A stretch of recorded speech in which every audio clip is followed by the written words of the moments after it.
వరల్డ్లో one of the best city కావాలి. బిల్డింగ్లు కట్టడం రోడ్లలోనే కాదు, ట్రీ ప్లాంటేషన్స్, గ్రీన్ అండ్ బ్లూలో నెంబర్ 1గా ఉండాలంటేనే ఈ యొక్క లేఅవుట్లో 30% ఏరియాని గ్రీన్ అండ్ బ్లూ పెట్టాం.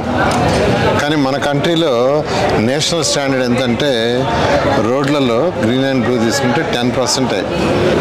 ఎవరైనా లేఅవుట్కి పర్మిషన్ పెడితే 10% గ్రీన్ అండ్ బ్లూ కుదరాలి. కానీ అమరావతి క్యాపిటల్ సిటీలో 30% ఏరియాని green and blue కుదిరేశారు.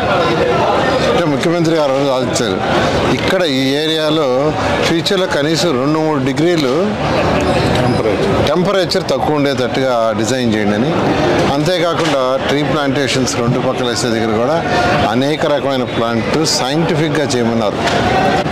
Japanese కన్సల్టెంట్ను contact చేసి వాళ్ళు ఎలా చేస్తున్నారో దానికంటే బెటర్గా చేయమన్నారు. ఎందుకంటే నేను అనేక దేశ విదేశాలు అమరావతి కోసం తిరిగాను. చైనా కావచ్చు, రష్యా, జపాన్, సింగపూర్. వాళ్ళ నర్సరీలో చూస్తే వాళ్ళందరూ ట్రీస్కి సెలైన్ ఎక్కిస్తుంటారు. సెలైన్ మనకి ఎట్లయితే హెల్త్ బాగాలేనప్పుడు సెలైన్ ఎక్కిస్తారు, సేమ్ డిటో. ముఖ్యమంత్రి గారు అదే చెప్పారు, అదర్ కంట్రీస్లో ఎలా చేస్తున్నారు అలాగా. చెట్లు వేయటం కూడా అంటే ఒకే రకం చెట్లు వేయాలా, మల్టీ కలర్ చెట్లు వేయాలనేది కూడా సైంటిఫిక్గా ఎవరైతే ఎక్స్పర్ట్స్ ఉన్నారో వాళ్ళందరూ తీసుకోమని ఆ విధంగా అమరావతి క్యాపిటల్ సిటీలో గ్రీన్ అండ్ బ్లూ ఏదైతే ముఖ్యమంత్రి గారు ఆదేశించారో ఆ నేపథ్యంలోనే కొండవీటి వాక్ కావచ్చు, పాలవాక్ కావచ్చు, గ్రావిటీ కెనాల్, దానికి 2 పక్కల బఫర్ ఏరియా చాలా పెట్టారు. ఆ ఏరియాలో మొత్తం గ్రీనరీ డెవలప్ చేయమన్నారు. ఆ విధంగా ఖచ్చితంగా ఈ సిటీని వన్ ఆఫ్ ది బెస్ట్ సిటీగా చేస్తాం.